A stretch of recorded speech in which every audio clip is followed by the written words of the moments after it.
చెప్పేది? అవును, నా చెల్లెలు బతికే ఉంది. అదేంటి స్కూల్లో అందరూ అను చనిపోయిందంటున్నారు, ఇక రాదు అంటున్నారు, నువ్వు బతికే ఉందంటున్నావు. తప్పు, అదంతా అబద్ధం. అను తిరిగి వస్తుంది, మళ్ళీ స్కూల్కి వస్తుంది, మనందరితో కలిసి ఆడుతుంది. అదేంటి అను చనిపోలేదని నీకెలా తెలుసు? నాకు హనుమంతుడు చెప్పాడు. హనుమంతుడంటే గదుంటుంది, తోకుంటుంది, ఆంజనేయ స్వామా?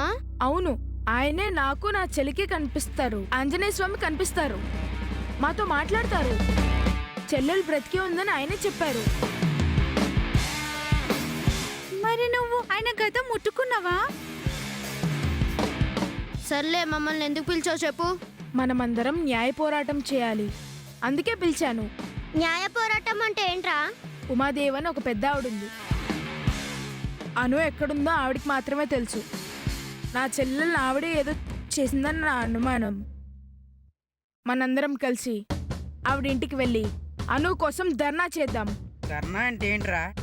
ధర్నా అంటే స్ట్రైక్, ధర్నా అంటే తిరుగుబాటు, ధర్నా అంటే దండయాత్ర, ధర్నా అంటే న్యాయ పోరాటం. నువ్వు చెప్పేది అర్థం కావట్లేదు కానీ నీ మాటలు బాగున్నాయి. నీకోసం ఏదేం చేస్తానురా. మరి వాళ్ళు పెద్దోళ్ళు అంటున్నావు, మనల్ని ఏమైనా చేస్తారేమో. మనమేం భయపడాల్సిన అవసరం లేదు. మనకండగా హనుమంతుడు ఉన్నాడు, మనకు తోడుగా ఆయన కూడా వస్తారు. హనుమంతుడు మనతో వస్తాడా? ఎలా? మీరందరూ జై శ్రీరామ్ జై శ్రీరామ్ అంటూ ఉండండి. ఈలోగా నేను వెళ్ళి హనుమంతుడితో మాట్లాడొస్తాను. జై శ్రీరామ్ అని చెప్పండి రా. జై శ్రీరామ్ జై శ్రీరామ్ జై శ్రీరామ్ జై శ్రీరామ్ జై శ్రీరామ్ జై శ్రీరామ్ జై శ్రీరామ్ జై శ్రీరామ్ జై.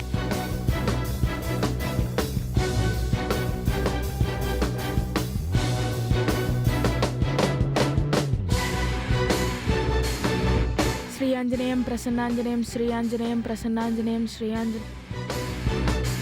జై శ్రీరామ్. ఏంటి బాలక, పిల్లదండ్రుని తయారు చేసి నన్ను పిలిచావు? ఏమీ గొడవ? మళ్ళీ ఏదైనా తేడా చేస్తున్నావా? నేనేమీ తేడా చేయడం లేదు స్వామి. నువ్వు మా అందరికీ అండగా ఉండాలి. దేనికి బాలక? అను బ్రతికే ఉందన్న విషయం నీకు తెలుసు, నాకు తెలుసు. దానికి కారణం ఎవరో ఆవిడ మీద తిరుగుబాటు చేయాలి. అంటే ఏం చేస్తావు బాలక? నేనొక్కడనే వెళ్ళి మేయర్ ఉమాదేవిని అను గురించి అడిగితే సమాధానం చెప్పడం లేదు.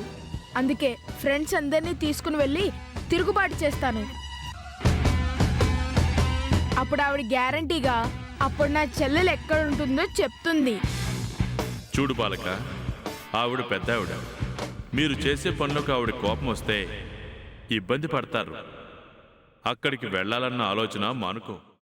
అమ్మా, అలాంటి వాళ్ళది నిజమైన ప్రేమ కాదు, అది వ్యామోహం.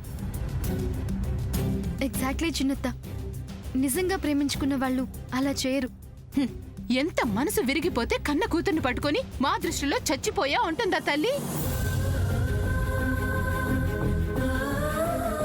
అది సరే అమ్మా, తన కూతురుతో తన మాట అనేటప్పుడు ఆమె మాటల్లో వ్యథ, కళ్ళల్లో బాధ గమనించావమ్మా?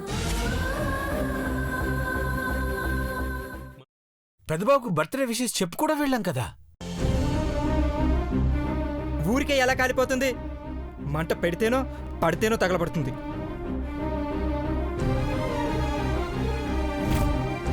కరెక్ట్ చిన్నబాబు, నీకొచ్చినట్టే నాకు డౌట్ వచ్చింది. పార్వతే షర్టును తగలబెట్టిందనుకుంటా.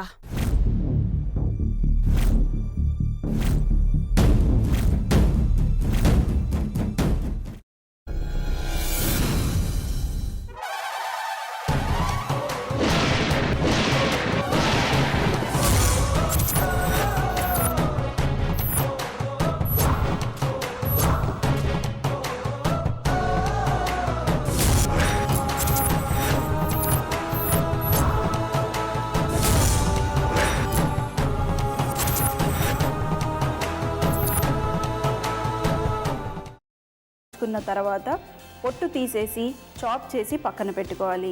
ఒక ప్యాన్లో కొద్దిగా నూనె వేడి చేసి అందులో ఆవాలు, మినప్పప్పు, శనగపప్పు, కరివేపాకు, సన్నగా తరిగి పెట్టుకున్న ఉల్లిపాయలు వేసుకుని 1 నిమిషం పాటు వేయించుకోవాలి. ఆ తర్వాత కాల్చి కట్ చేసి పెట్టుకున్న వంకాయని కూడా అందులో వేసుకుని బాగా మిక్స్ చేసి బౌల్లోకి ట్రాన్స్ఫర్ చేసుకుని అందులో తగినంత చిక్కటి పెరుగు లేదా పల్చటి పెరుగు వేసుకుని మిక్స్ చేసి అన్నంతో కానివ్వండి, చపాతీతో కానివ్వండి సర్వ్ చేసినా చాలా బాగుంటుంది.